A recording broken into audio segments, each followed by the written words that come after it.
Hello, I'm Jaine, the Resilience Guide, and I'm glad you could join me today for some practical tips training.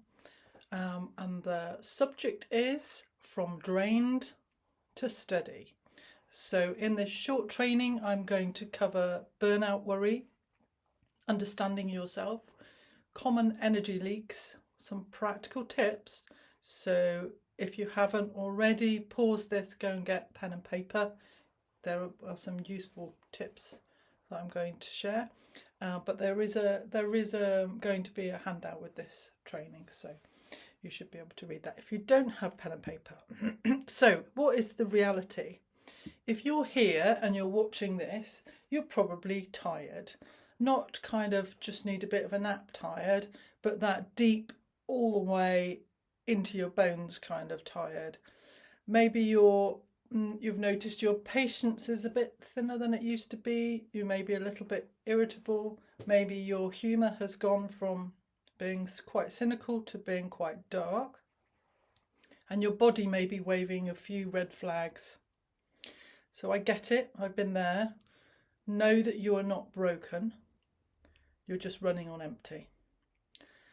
Your struggles may be with work. You might have a job that's high pressure in a challenging environment. It might be under-resourced. I know that a lot of you watching this might be working in areas where things are under-resourced. You might feel that you're constantly providing a service which is maybe not good enough because of those resource pressures. And if you're someone that's driven by providing a good service, that can deplete your energy for sure. You might also be balancing other responsibilities. Maybe you're looking after parents who are getting older, or other family members, maybe teenage children or young adults. Or maybe you are approaching retirement and wondering whether all this is worth it. Or maybe all of these things put together, who knows? But these kinds of struggles are very common. A lot of my clients, I don't want to trivialise it, but a lot of my clients do experience all of those things, and it sometimes feels like you're pulled in a multitude of directions, and I know those struggles very well. So let's do a quick check to see where you are on the burnout scale. So I'm hoping that as you're watching this, that you're in a safe space where you can just pause and reflect a little bit. Just take a sip of my tea. That's me pausing and reflecting. Very nice. So that's rule one. Whenever you're doing anything like this, don't rush it. Don't, I know what some of these sort of online training things can be like, where you're just trying to get through it as quickly as you possibly can. There's a multitude of other things going on. So just create some space for you. So ask yourself, on a scale of 1 to 10, how energized do you feel today? How energized do you feel? With 1 being completely depleted and 10 being, yay, super, amazing, most energized I've ever been. And then I'd like you to think about your sleep. Do you struggle to fall asleep, or do you struggle to stay asleep? Do you get enough sleep? Are you one of these people who says, oh, I don't need much sleep like other people? Not true. You need 7 to 8 hours sleep, maybe 6.5 if you really want to push it.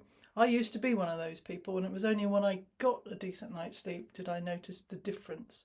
Sure, I could survive on less, but I was a superwoman when I got a full night's sleep. Is your mind constantly chattering? Is it negative chatter?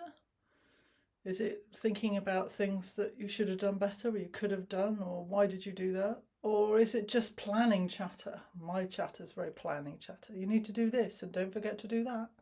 And when you're at the shops, don't forget to pick that up. And, I'm constantly list writing. That's one of my challenges.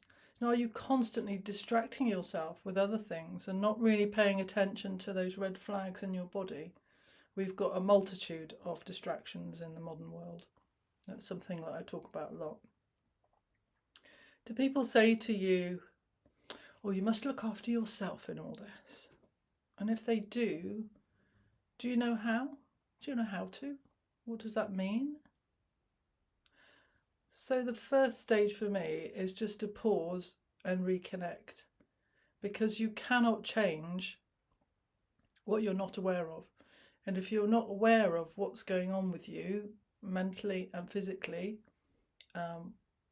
then you can't begin to change. So stage one is reconnect, be aware. So these are the three kind of common energy leaks, common drains on your energy. So overload is number one. It's saying yes when you mean no. I don't know who it was who said to me, if you want anything done, ask a busy person. And it's quite true, because busy people are more likely to say yes, more than people who are not busy. And I've definitely been that busy person in time, and still do slide into it from time to time. So hypervigilance is number two. Common way to leak energy, drain energy from you. Hypervigilance means you're always on duty. Mentally, you're always checking things out. You're always seeing how you can help. You're always thinking what you can do. You're completely hypervigilant the whole time, never off duty. And the third energy leak is neglected recovery. Treating rest and recuperation as an option, as it's optional, as it's a bit of a luxury to have a rest. It's absolutely not a luxury, it's an essential. So for each of these energy drains, I'm going to give you some tips. So for the overload, people who say yes all the time, just pause before you say yes. Say, let me get back to you. And just break that autopilot. Yes, I can do that. Yes, that's me. If you want someone that always volunteers for things, just stop. And something that I find really useful is ask yourself, is this nourishing or is it a distraction? That was something someone told me a while back, and it really resonated with me. Is it nourishing or is it distraction? I can easily distract myself by saying yes to lots of things, which added together are not necessarily good for my energy levels. So that's my overload tip. Just pause before you say yes. My hypervigilance tip is end each day with a transition ritual. So if you don't know what that is, that sounds a bit fancy. Just 3 minutes a day where you physically and mentally leave a work mode or whatever's stressing you out. It could be home mode that's stressing you out. So you leave it. You have 3 minutes a day when you transition. This might be taking a shower, taking a walk, just changing your clothes, or listening to some music. But whatever you do in those 3 minutes, be present with it and do just that, and do it mindfully. Just 3 minutes a day. That's my hypervigilance tip. And the last tip on neglected recovery. Well, I could give you a million tips on this. I really could. It's kind of like most what I'm about. But here's just one. Every day, schedule a micro rest. 5 to 10 minutes. That probably sounds like a lot of time, but on the scale of it, it's not. 5 to 10 minutes where you do nothing stimulating. And that's not watching telly. That is definitely not watching telly, not being on your phone, no screens involved, no conversation with anyone. You might want, for example, to be in nature, but it's really about just being quietly with yourself for 5 to 10 minutes a day. Now, those of you who will know me know that I'm a meditation teacher, and that's what I do with my 5 to 10 minutes. But you don't have to meditate. Just being quiet can offer an amazing reset and a rebalance. And honestly, you'll get those 5 to 10 minutes back in terms of energy and productivity. I promise you'll get it back double, triple. So it's well worth it. So those are good 3 tips. I want to now take you through and some of you may have seen this before, I call it my emergency calm. So if you find yourself feeling stressed out, or you need to have a little bit of space where you rebalance, reset yourself, I'm going to give you some tips for this. This is something I used to do when I answered 999 calls in a busy force control room for the police, and in between calls, particularly if I had a griefy call, I would do this, and it set me up beautifully for what was to come next, however, whatever that looked like. So if you are sitting down, put your feet on the floor, sort of hip width apart. If you are standing up and you prefer to stand up, by all means do exactly the same. If you're standing up, you don't need to close your eyes for this one, so you're not going to fall over, don't worry. So if you're standing, same, feet hip width apart, and then just become aware of your body and any aches and pains there might be.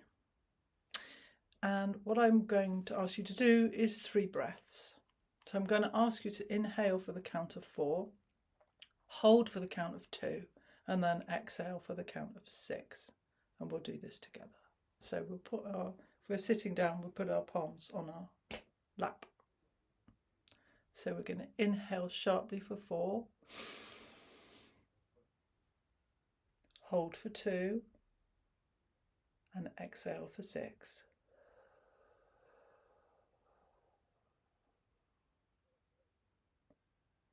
And again, inhale for 4, hold for 2, and exhale for 6.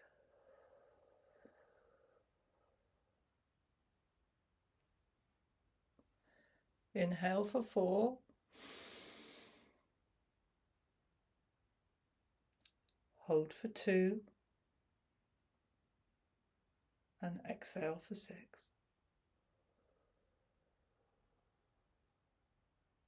You see, as I exhale, my shoulders go down. And then I would like you to continue breathing at your normal pace. And I want you to name 3 green coloured things that you can see around you.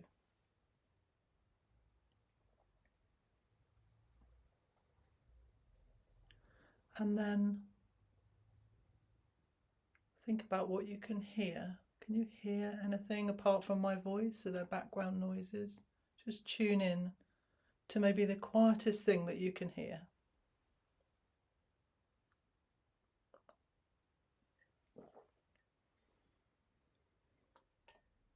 And then just be aware of the chair you're sitting on or the ground under your feet.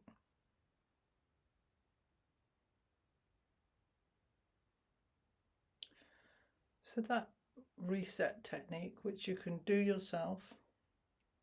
So remember, there's feet flat on the floor, the 3 breaths. Inhale for 4, hold for 2, exhale for 6.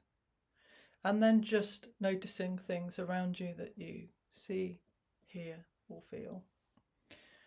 That technique, which can just take 2 minutes, can offer you a reset. What happens is, a quick bit of science, when you're feeling stressed, your sympathetic nervous system takes over and shuts down your non-essential functions. So the inhale for 4, the sharp inhale, activates your sympathetic nervous system actually, but it's the holding and the exhale for 6 that resets and draws you back into a parasympathetic nervous system. It resets your irritability. It tells your body that you're not in peril or danger, so it stops kind of stressing out and going mad. If you were in peril and danger, you wouldn't be able to do those slow exhales, interestingly. Your body wouldn't let you do it. So it's just a quick, like a hack really, a reset hack. So if you've got your pen and paper, and you're feeling hopefully just a little bit more chill now, I want you to write one question at the top of a piece of paper. And that is, what is the one thing that you've been missing lately that makes you feel energized? The one thing you've been missing lately that makes you feel energized.